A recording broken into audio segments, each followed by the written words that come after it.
Hello, everyone, and welcome back to another Simba's marketing tip. We've talked about the different kinds of marketing channels that are available to you. We've also talked about what the steps are in the sense of what you need to do first before you get to the point where you're actually sending out your marketing message. Right? We've talked about all these things. Now, what I want to talk to you about today is the message itself and the different kinds of messages that you can send. So with no further ado, let's get started. There's quite a few of these different kinds of messages, and I'm going to try and get to as many as I can. Okay, here we go. So the first one is where your message is based on authority, whether it's your own authority or authority from somebody that's an expert in the field. Five out of sorry, 4 out of 5 doctors recommend blah blah blah. You've heard that kind of message, and that's coming from authority, right? When you're talking about something like that, the bigger, the more authority that person has, the better it's going to be received by your customers or your fans and your people that you're trying to reach. Okay. The second one is an appeal to emotion. So this is where your message is trying to elicit an emotion from the person that's going to be getting the message. This one here is used the most during close to the holiday season, with the charities and wanting to give, or rather asking you to give. That's going to your emotion and wanting you to feel that this person or this charity really deserves, or I want to give that money to this person or this charity. Okay, so that's the appeal to emotion, whether it's a happy emotion, a sad emotion, whatever it may be. That's the other one. Okay. Third is where your message is based on logic. So you're trying to make a statement or make a claim based on logic. Okay. This one here is a little more difficult. Only because coming from a sales and marketing background, you would know that a lot of people, what they do is that they make the decision to buy based on emotion. They justify it using logic. Okay, so giving that logic message is good, because then you're now giving them information, or reason to just be able to justify it, not only to themselves but to also to others. So put that in there, but don't use that as the main message. Okay. Use one of the other ones, tie logic into it a little bit, and that way you've got enough of a package sort of to be able to be successful in there. The fourth one is humor. Okay, be funny. Okay, so now that one there, be careful with this one as well, because what might be funny to you may not be funny to everyone else. Make sure you know your market or your audience first before you start making messages or putting out messages that you think are funny, okay, or humorous, okay, because that could backfire you on like that. Okay. The next one that I want to talk to you about is a message that is a call to action message. Okay, buy now. Okay, those kind of messages for marketing are also good, and it's very impactful. On that kind of message, you also want to be loud. You want to be in your face or in their face, and get that message across. Okay, don't do it subtly, because a subtle call to action doesn't work. As far as a call to action, there is another way of doing that, is where not using the call to action, but you're doing the same thing, but you're doing it in a subtle way. And that brings me to the next point, is where you're doing everything, or your message shows or tells the customer everything that they need to know. And the last thing is like, you should get this right. Like you're not saying buy now. You're just helping them. In other words, you're just nudging them to make that final decision, because they're just on that verge of whether they're going to do it or not. And this is just a little nudge to help them get that decision made in your favor. Okay. One of the other messages that is used a lot, I personally don't recommend it. As far as there's two sides to it, I guess. And then that message has to do with price. Okay, I don't like using price as the selling point or the selling feature. Okay, but having said that, maybe not say only $49.99. You may be able to say 50% off, or things like that. As far as pricing is concerned, sales concerned, that would be a much better, much bigger effort, or rather much bigger message to send to your customer than just using price. Because once you do the price message, you're basically opening yourself up to the rest of the competition. They can say, yeah, but we can do it for this much, and it's less than what you're getting there. Okay, so again, instead of using price, I would rather use the percentage side of things. Okay, the other one that works really well is an offer. Offer them something, whether it's a free gift, or a free book, a free report, something that there's an offer attached to it. Buy one get one free, that's also an offer. So those kind of things work well as well. Okay, so doing that will give you the opportunity to not only sell them on the product that you want, but it also gives them a justification or a reason why they should do it now, because there's a free or there's another offer attached to it as well. Okay, so there's that one. Now we get into a little bit more of the tricky parts, I guess, in a way, where you're talking about the features of the product or the service. Okay, the thing that makes this tricky is because when you're talking about the features of the product or the service, you're almost going to the same point as being logical, because you should get this because it does ABC. Okay, so that's the features that you're talking about. I think that the way you want to do it is, don't forget to also add in the benefits. So the feature, like as an example, feature A has benefits 1, 2, 3. Okay, and so the difference between the two is a feature might be that it's fast. Okay, it's got a fast motor in there. So that's a feature. The benefit would be that it gets the work done faster. It gets the work done more efficiently. Less time spent on doing the actual chore or work itself. So that's the difference between a feature and the benefit. The benefit is what you get as a result of the feature.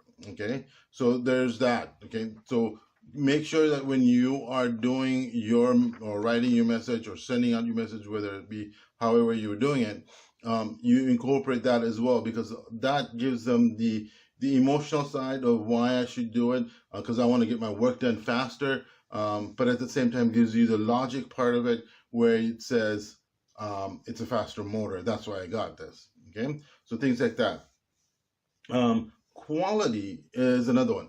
So when you're talking about the quality of the product, again, careful about the features part and not going too much into the feature part, but also talk about the benefits. So if it's handmade, the reason why that quality of being handmade, what does that mean to the customer? And make sure you have that in there as well. So you can talk about the quality, but make sure again that you not only talk about the quality part, but what it does or what it means to the customer or for the customer.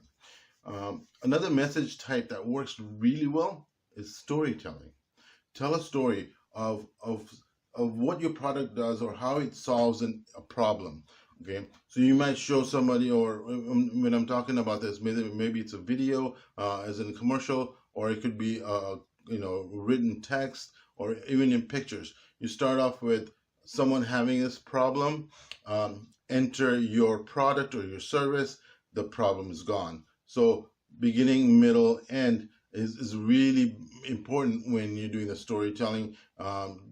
Do that. That's also a great way of doing everything and getting all of it together. So as we were going back to the beginning part, You're talking about the different kinds. So when your story starts off, there's a problem, there's an issue, and then that builds up your emotion part of it as an anxiety of what's going to happen. This person's feeling this loss, or this issues are weighing heavy on this person, and then comes in your product or your service, and the person feels much better, is a little relieved, and your products or service solves that problem or takes care of that issue, and at the end the customer is really happy and relieved, and everything's back to normal, and rainbows and butterflies and everything comes out. Okay, so that's a good way of doing it. Storytelling is really good idea. Okay, one of the ones message types that's used a lot as far as television commercials are also concerned is the the urgency clause, as is known in sales. And what that basically means, it's a limited time offer, available now only, expires this date or time or whatever. That urgency clause is also good because it helps you tell the customer that if they don't get it now, they're going to miss out. And nobody wants to miss out on a good deal or good products offering or anything like that. So they want to make sure that they get in it and are part of it sooner than later, because they may not be able to do it later. So do it now, and that's where the call to action is do it now, because you're otherwise you're going to miss out. Okay, so that's the important.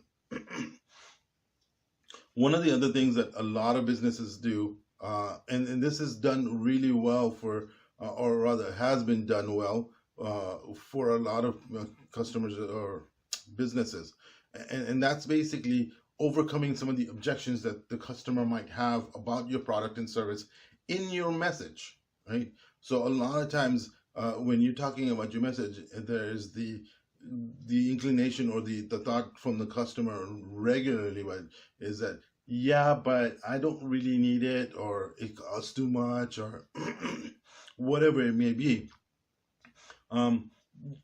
Taking that concern or that objection and addressing that as part of your message is great, again, because you're doing two things at the same time. Is that as soon as you give them your product or your service, or you introduce that product or service to them, that objection comes up in their mind, and as soon as you take care of that objection and alleviate that objection and take it away, what ends up happening is that now you've got that emotional buildup from saying the customer saying, no, I don't want that because fill in the blank. Okay, and you've taken care of that. Now you relieve that stress. Okay, so they feel better. Okay, and then when the solution to that objection is better, now you've given that emotional part is there. You also, the logic part is there. So there's that part as well. The next step, no, the next type is giving them options. Okay, the options is good. A lot of this sounds a lot like sales, but because it is, that's what you're doing, is you're trying to sell.